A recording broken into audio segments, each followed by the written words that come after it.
dia.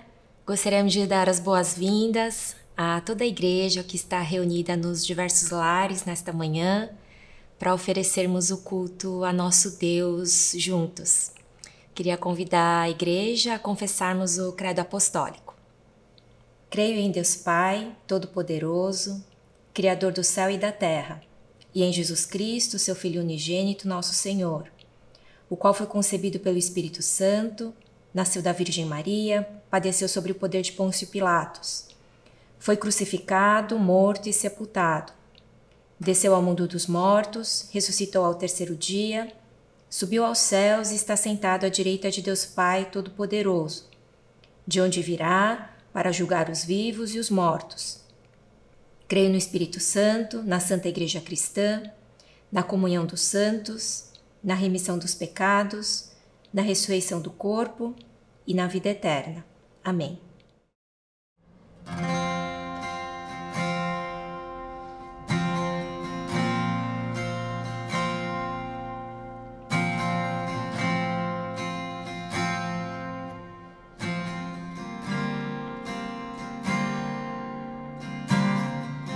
Se tu olhares, Senhor, pra dentro de mim,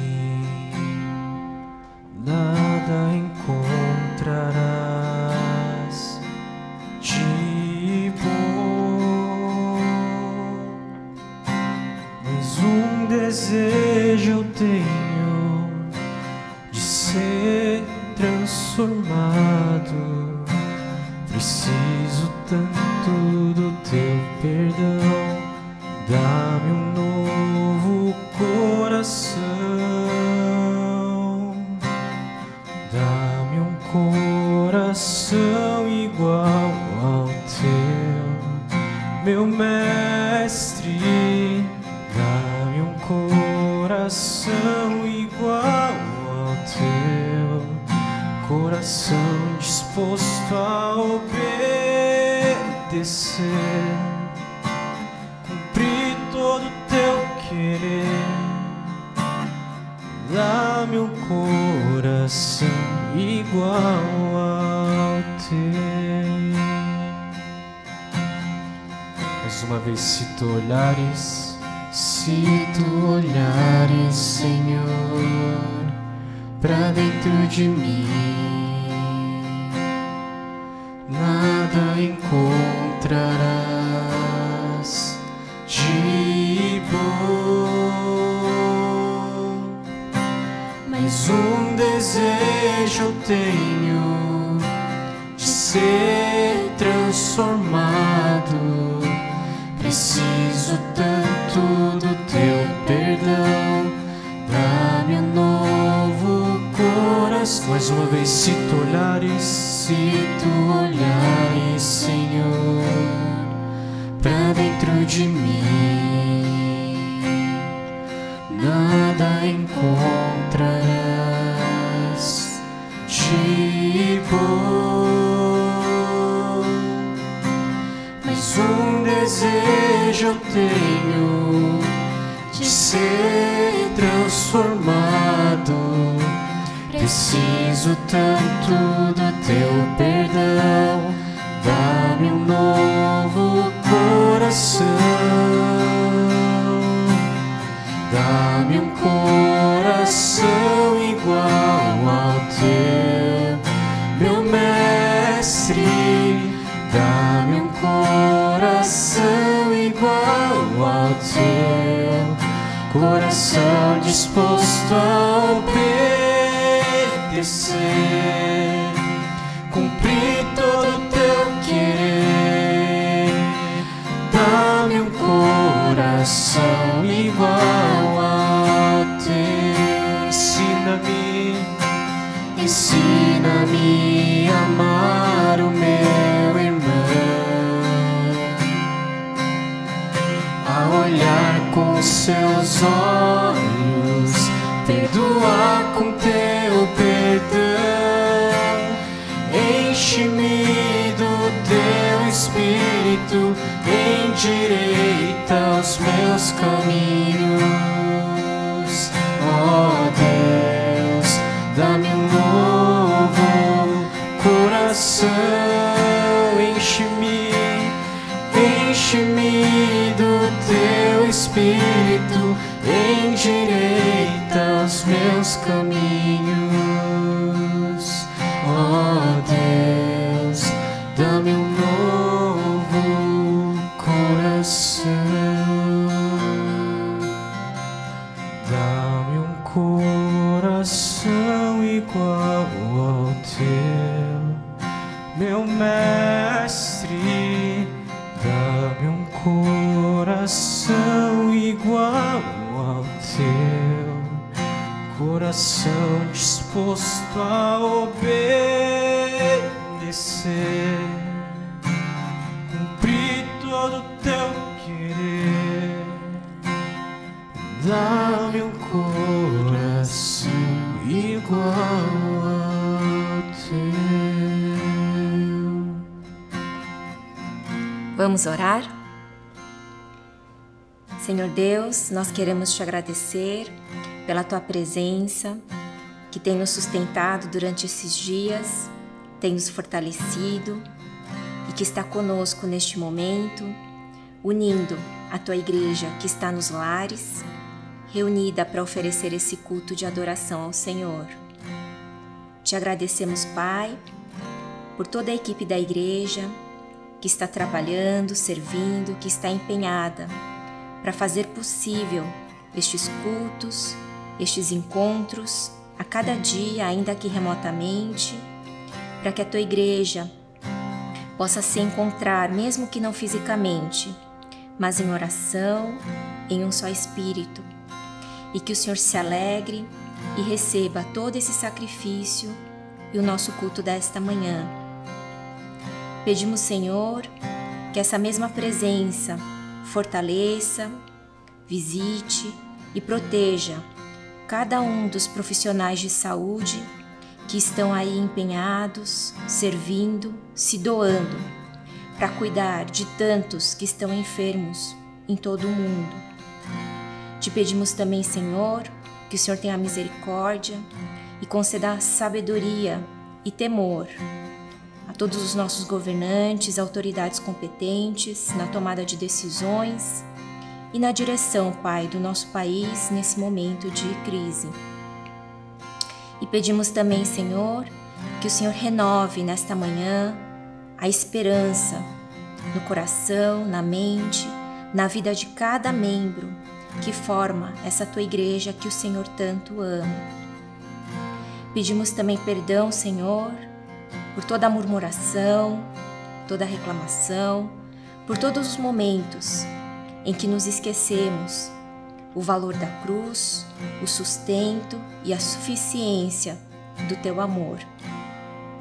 Pedimos que o teu Espírito Santo nos conduza neste momento, não somente numa adoração genuína, mas especialmente numa revelação mais profunda do teu amor, do teu caráter, por meio da palavra que o teu servo vai nos trazer. E pedimos que o Senhor guie a tua igreja, para que sejamos sal e luz neste mundo, para que possamos sair desta crise como uma igreja mais madura, mais fortalecida, mais empática, capaz de olhar para além de si mesma. E que assim o Senhor faça de nós uma igreja que oferece a cada dia uma adoração mais e mais agradável a Ti. É o que te pedimos em nome de Jesus. Amém.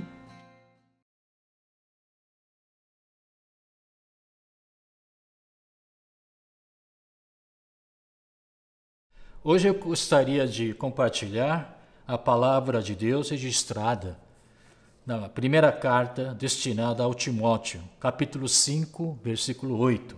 Farei a leitura. Se alguém não cuida de seus parentes, e especialmente dos de sua própria família, negou a fé, e é pior que um descrente.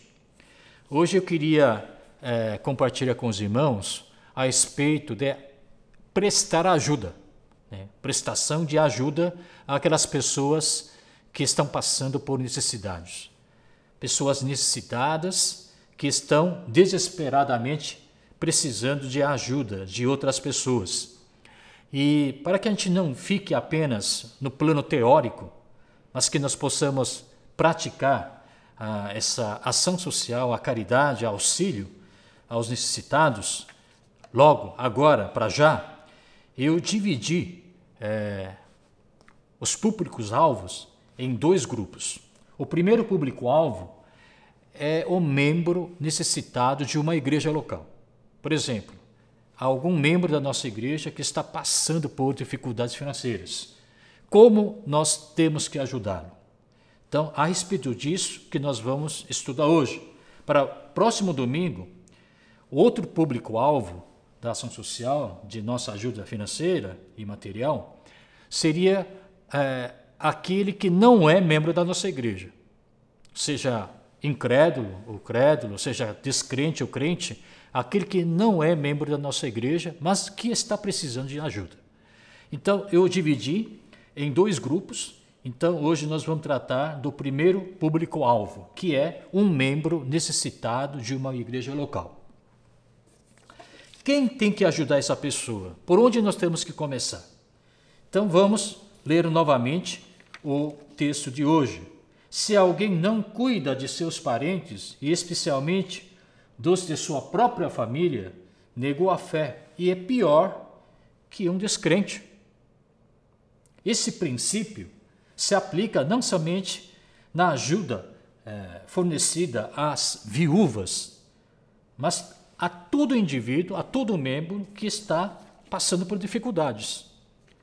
E esse princípio é muito claro, muito claro. Quem tem que ajudar um membro necessitado não é a igreja. Quem tem que ajudar, inicialmente, é a própria família. É o próprio parente. É o pai, é o filho, é a tia, é o tio, sobrinho, primo. Essas pessoas estão caídas no chão. Não adianta você dizer a essas pessoas, levantem-se, vamos trabalhar. Tudo depende de você, de sua boa vontade, força de vontade, ânimo, gente. Esse tipo de aconselhamento e encorajamento não é eficaz, porque essas pessoas nem têm força para se levantar. Não têm emprego, não têm trabalho. São pessoas que nem força têm para se esforçar para algum trabalho ou alguma obra. São pessoas que desesperadamente estão precisando de ajuda alheia.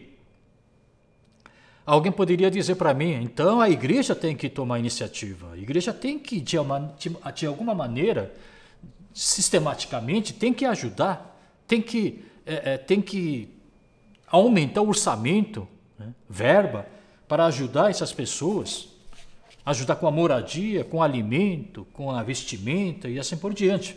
Eu concordo com você, irmão. Só que veja a Bíblia, o texto. O texto diz claramente que quem tem que dar o primeiro passo não é a igreja, é a família, é a família. Essa não é a minha filosofia individual, mas é algo bíblico. Portanto, cabe à família a responsabilidade de prestar a primeira ajuda, o primeiro socorro. Não é o governo, o Estado, nem a igreja. Se você vê um irmão seu, um membro da sua família, um parente, tio, tia, sobrinho, primo, passando por dificuldades financeiras, e por esses outros motivos você faz vista grossa, faz de conta que não viu, ou transfere essa responsabilidade para outra pessoa, ou a um órgão público, ou a igreja, você está, na verdade, segundo o texto de hoje, negando a fé cristã. Você é pior que um descrente, segundo o apóstolo Paulo. Portanto, esta, na verdade, é uma boa oportunidade de você testar sua fé, praticar a sua fé cristã, afirmar sua fé diante de Deus, diante da igreja e diante da sociedade. Porque Gálatas 6,10 diz o seguinte: enquanto temos oportunidade, façamos o bem a todos, especialmente aos da família da fé. Esta é a oportunidade que nós temos agora, de fazer boa ação aos da família da fé. O texto de hoje fala a respeito de cuidar. O verbo cuidar, nesse texto, não se limita apenas a dar apoio espiritual, interceder ou orar por eles. Não, é oferecer ajuda concreta, sólida, material, financeira. Dar o que comer, dar o que beber. Dar roupa com que se vestir. E, se possível, ajudar também a questão de moradia. Se você está recebendo esse auxílio emergencial de R$600 que o governo está distribuindo, ótimo, mas isso não é suficiente. Todos nós sabemos disso. Portanto, cabe a você, irmão, família, tomar a iniciativa de prestar assistência aos necessitados da sua família. Nós sabemos muito bem que desde tempo do Velho Testamento, viúvas e órfãos eram assistidos, né? Eram ajudados pela comunidade de fé. Mas mesmo essas viúvas, quando tem família, tem filho, neto, não cabia a igreja ajudar, cabia a família assumir essa função, essa responsabilidade. De modo que, na primeira carta ao Timóteo, capítulo 5, versículo 4, há uma passagem que deixa esse princípio bem claro. Farei a leitura. Mas, se uma viúva tem filhos ou netos, que estes aprendam primeiramente a pôr a sua religião em prática, cuidando de sua própria família e retribuindo o bem recebido de seus pais e avós, pois isso agrada a Deus. Veja bem, a viúva tem filhos ou netos, então cabe aos filhos e netos cuidarem da viúva, não à igreja.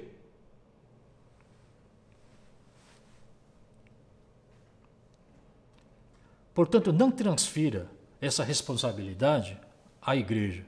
Cabe a você, irmão, a cuidar da sua tia, do seu tio, seu sobrinho, seu primo, seus pais e seus irmãos.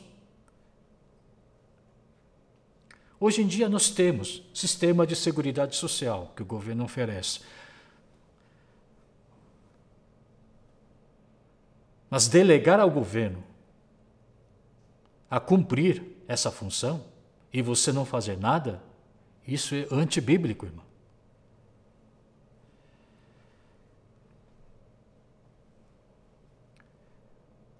Os que têm mais de 60 anos de idade constituem o grupo risco. E muitos estão dizendo para cuidar dos pais idosos. Muito bom. Está tendo entre jovens uma conscientização muito boa de querer cuidar dos seus pais idosos. Portanto, eu faço esse desafio a você, filho.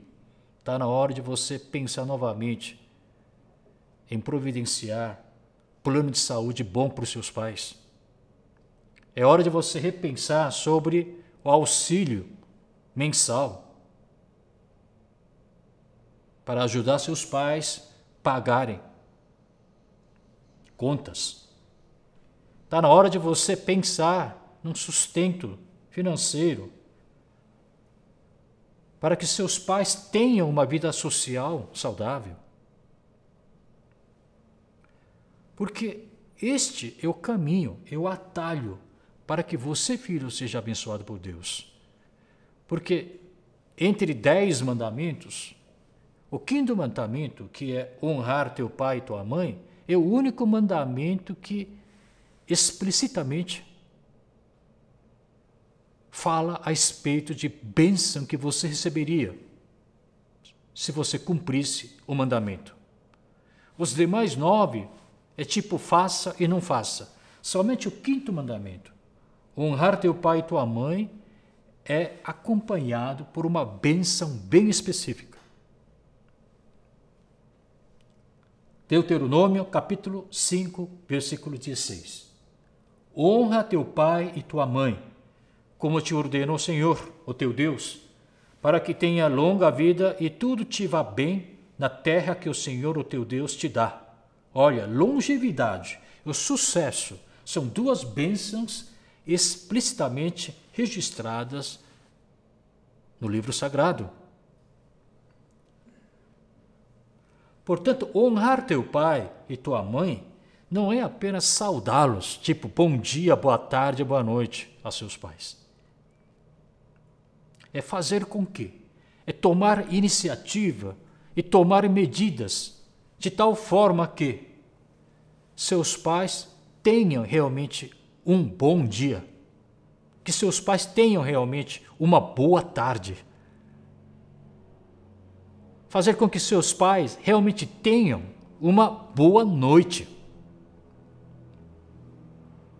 Portanto, eu volto a fazer o desafio. É hora de você repensar em providenciar plano de saúde para os seus pais. É hora de você repensar em separar uma parte da sua renda para ajudar seus pais a terem uma vida social salutar. Isso é honrar seus pais. E quando você faz isso, as pessoas vão comentar: nossa, como aquele homem, como aquela senhora é abençoada. Veja como os filhos estão tratando seus pais, oferecendo sempre o que há de melhor para eles, levando para os melhores hospitais. E quando os filhos são elogiados pelas outras pessoas, é isso que vai deixar o coração dos pais alegre. Isso é que é honrar os seus pais, deixar o coração dos seus pais alegre. E quando você faz isso, você será abençoado. Não é minha promessa, é a bênção de Deus. Agora, nós temos uma viúva, uma pessoa carente, economicamente falando, que não tem parente, não tem família, não tem filho, não tem neto. Então, o que nós faremos? O que a igreja tem que fazer em relação a esta pessoa? A igreja tem que ajudar. Mas até nesse ponto, nós precisamos seguir a instrução da Bíblia. Vejamos 1 carta a Timóteo, capítulo 5, versículo 3. Diz o seguinte: honra as viúvas verdadeiramente viúvas. Espera aí. Honre as viúvas verdadeiramente viúvas. Irmão, a igreja tem que ajudar viúvas, mas não qualquer viúva.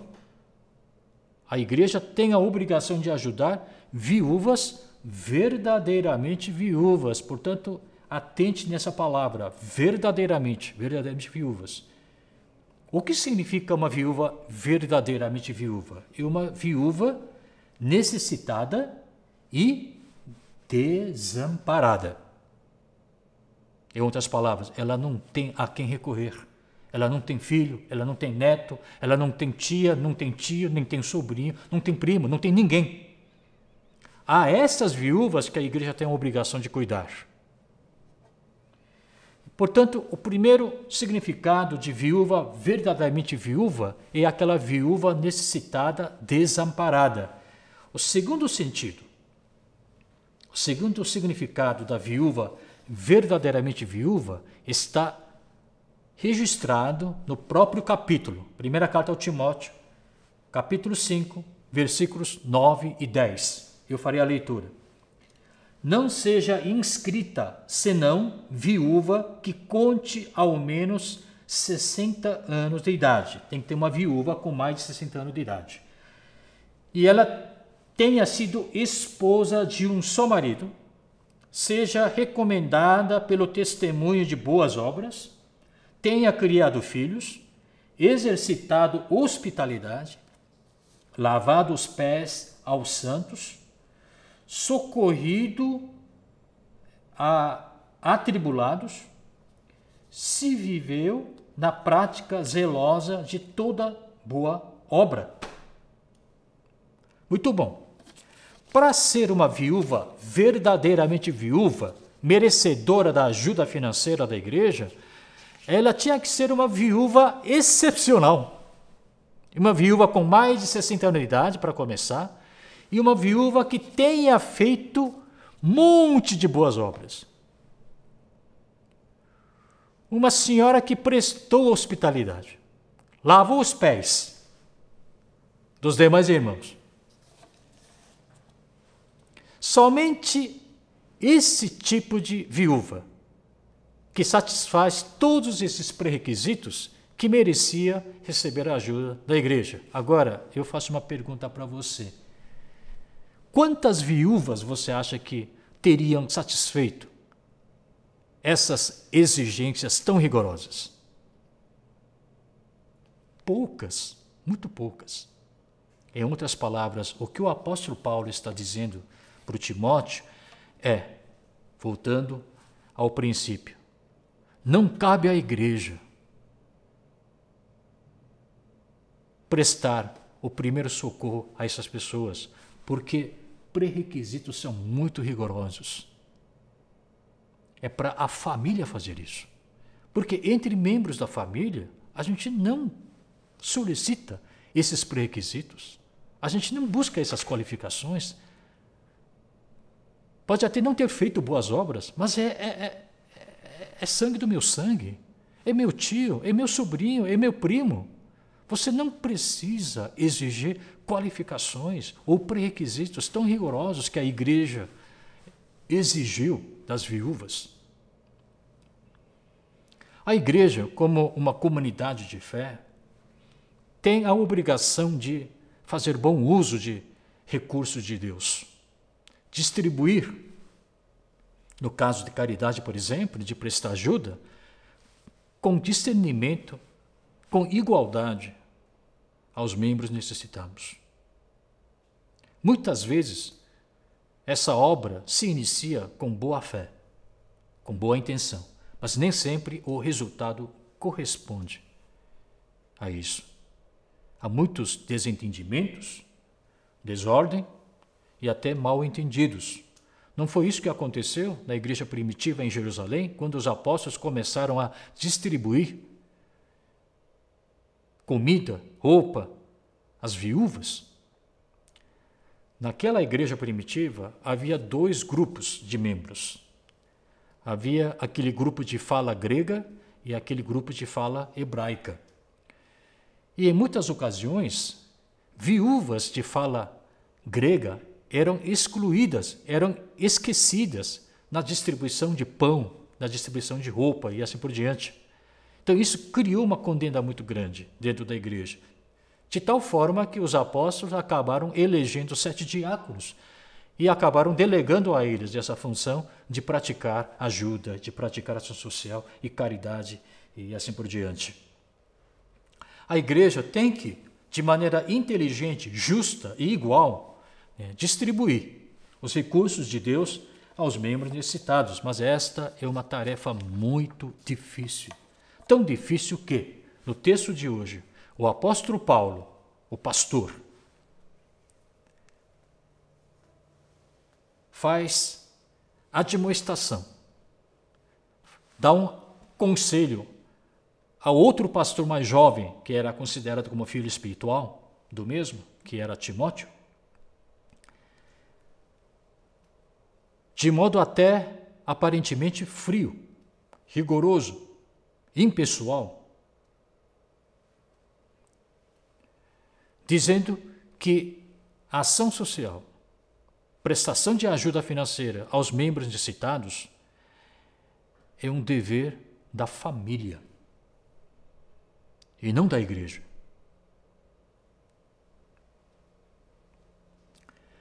Ele até instruiu a não sobrecarregar a igreja no cumprimento dessa tarefa.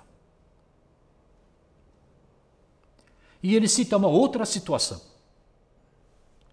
que está registrada, primeira carta ao Timóteo, capítulo 5, versículo 16. Eu farei a leitura, 5:16. Se alguma crente tem viúvas em sua família, socorra-as e não fique sobrecarregada a igreja, para que esta possa socorrer as que são verdadeiramente viúvas. Em outras palavras, eu tenho um membro da nossa igreja, e esse membro da igreja tem um parente, sei lá, um primo, que não é membro da nossa igreja, mas que está passando por necessidades financeiras. Então, esse membro está pedindo à igreja ajudar esse membro. Esse primo, o sobrinho, que está com dificuldade. E o apóstolo Paulo deixa bem claro que não é a igreja tomar iniciativa. Não é a igreja, não cabe à igreja a dar primeiro socorro. Quem tem que fazer isso, diz claramente, é você. É você, irmão, é você, crente, é você, membro da igreja. Você que tem que ajudar seu parente. Você que tem que ajudar seu primo, seu sobrinho, sua tia e assim por diante. Para que a igreja possa cuidar daquelas viúvas verdadeiramente viúvas. Para que a igreja possa realmente cuidar aquelas pessoas economicamente carentes que não têm a quem recorrer, que não tem parente, não tem filho, neto, nem sobrinho e nada.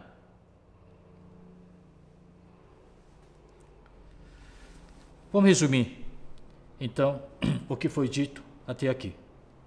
Se você conhece alguém da sua família, algum parente seu que está passando por dificuldades, ou você mesmo está passando por dificuldades, quem tem que ajudar aquela pessoa necessitada, ou quem tem que ajudar você necessitado, não é a igreja. Quem tem que dar o primeiro socorro, inicialmente, é sua família, é a família daquela pessoa. Agora, puxa vida, pedir ajuda do irmão, pedir ajuda do primo, sobrinho, com quem eu não tenho mantido bom relacionamento até agora, puxa vida, isso mexe com o meu orgulho. Com que cara eu vou pedir ajuda dele? Irmãos, esta é uma boa oportunidade para você restaurar seu relacionamento com ele. Esta é uma boa oportunidade de você pedir perdão e ele te perdoar. Restabelecer um bom relacionamento entre os membros da família, entre parentes. Agora, esse negócio de orgulho, irmão, você tem que deixar de lado. Você nem tem dinheiro para comprar leite para suas crianças. E ainda fala sobre orgulho. Você está se afogando e você estende o seu braço pedindo socorro. Isso não é questão de orgulho, é questão de vida ou morte. Portanto, vamos deixar de lado o seu orgulho. Importante agora é superar esta fase difícil. Superar essa calamidade e você voltar a seu cotidiano normal. Hoje você me ajuda, amanhã eu te ajudo.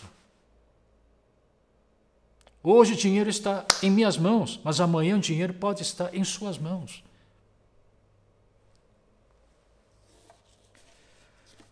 Muito bem. Então, vamos ajudar nossos membros, nossos parentes. Com que atitude nós temos que fazer isso? Então, eu quero ressaltar aqui apenas 2 pontos.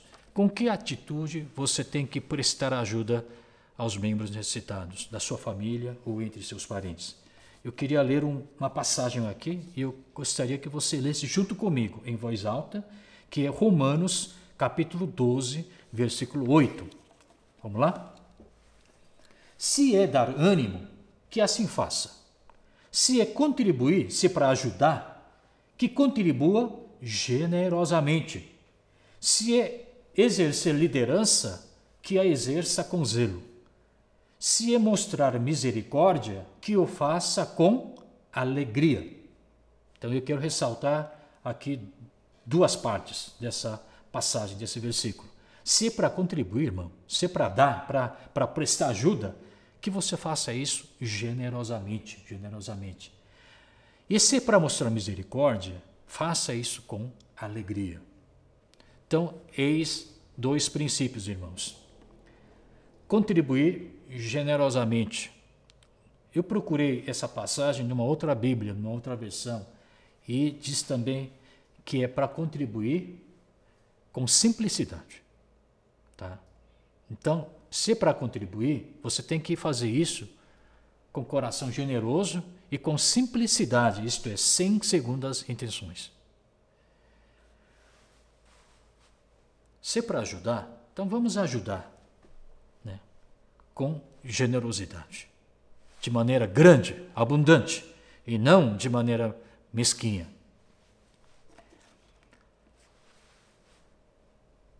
O texto de hoje, primeira carta ao Timóteo, capítulo 5, versículo 8, traz um verbo, cuidar. E esse verbo em grego original é pronoe. O que significa pronoe? Pro significa antes, né? Noe significa saber. Portanto, ajudar significa saber antes. Procurar saber antecipadamente quais são as necessidades do seu irmão. Não é assumir uma atitude passiva, esperando que ele venha te buscar, que ele venha te procurar pela ajuda. Se ele precisa, ele vai me ligar. Se é ele que está precisando de ajuda, ele que vai vir aqui bater na porta da minha casa. Não. É pronoe. É para você tomar iniciativa de buscar, querer saber quais são as reais necessidades do seu primo, do seu sobrinho e assim por diante. É ligar para ele hoje, irmão. Liga para ele. Pergunta, você está tudo bem, irmão? Como é que você está? Está precisando de alguma coisa? Está precisando de minha ajuda? É oferecer sua ajuda. E faça isso com amor. Faça isso com humildade. De coração aberto. Porque vocês receberam de graça. Deem também de graça. É a palavra do Senhor. Mateus 10, 8. Muito bom. Você falou para ajudar generosamente. Tá? Qual é o limite dessa generosidade? Quanto eu tenho que ajudar? Quanto? Bom, Romanos 12, 8 diz bem claro, né? Se é mostrar misericórdia, que eu faça com alegria no coração. Alegria no coração. Este é o limite. Tá?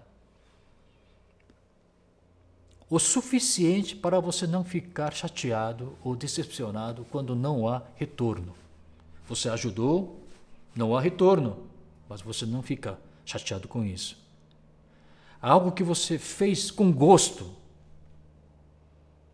te proporciona alegria.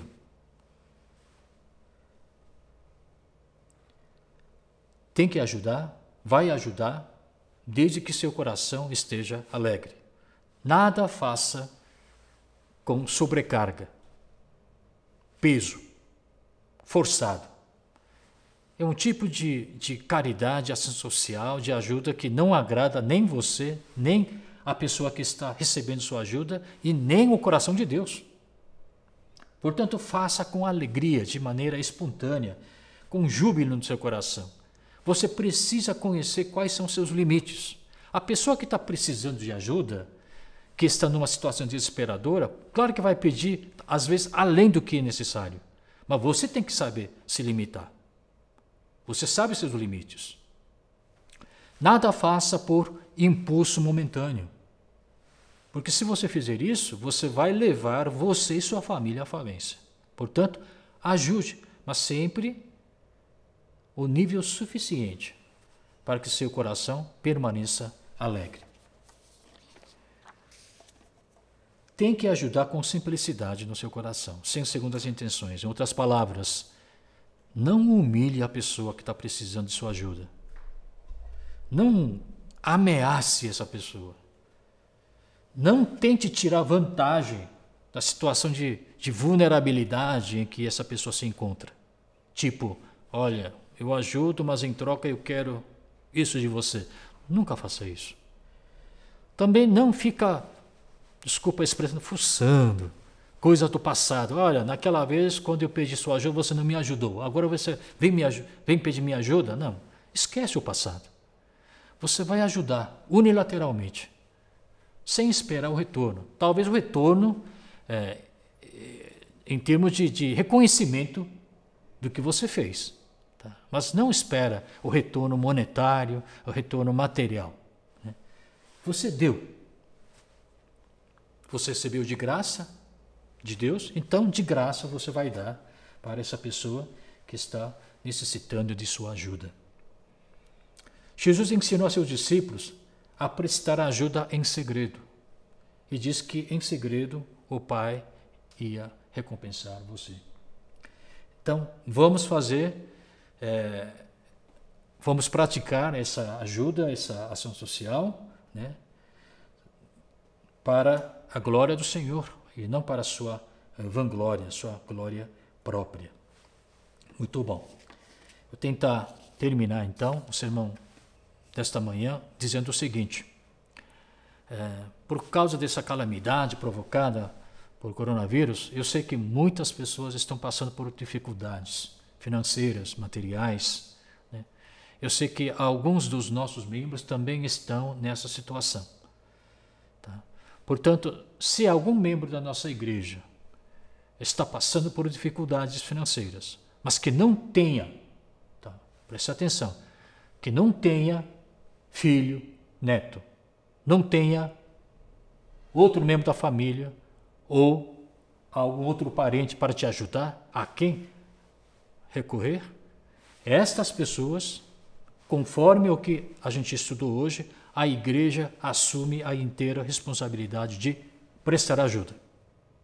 Portanto, presbíteros, diáconos ordenados, conselheiras, se vocês souberem de algum membro da nossa igreja que esteja nessa situação, por favor, avisem, né, a equipe pastoral. Ou você que está nessa situação, não hesite em nos procurar. Nós tomaremos devidas providências, medidas para que você possa superar esta fase. É um auxílio emergencial. Talvez nos próximos meses você vá precisar dessa ajuda. Então, nos procure. Não tenha vergonha, deixa de lado o orgulho seu. Importante é você se levantar e continuar a sua caminhada. Esta calamidade também vai passar. A família ajuda, a igreja ajuda, e com alegria no coração nós nos ajudamos. E assim nós vamos superar esta fase. É hora de você abrir portões do seu celeiro e distribuir os cereais aos necessitados, principalmente aos da família da fé. Este é o atalho para você ser abençoado.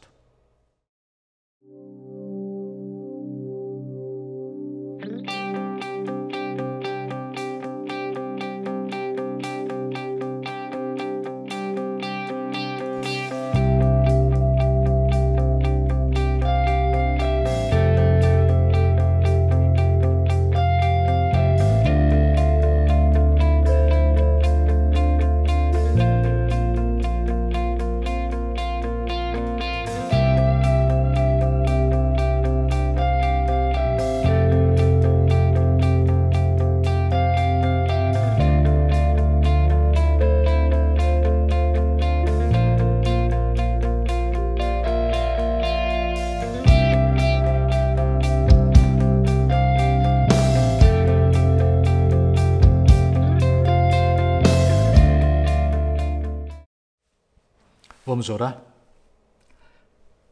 Em nossas veias, o sangue do Senhor Jesus Cristo corre. Por isso nós somos membros de um corpo só, somos membros de uma família de Deus. Por isso, neste momento eu rogo que a graça do nosso Senhor Jesus Cristo, grande amor do nosso Deus Pai e os cuidados do Santo Espírito repousem sobre todos nós, agora e para sempre. Amém.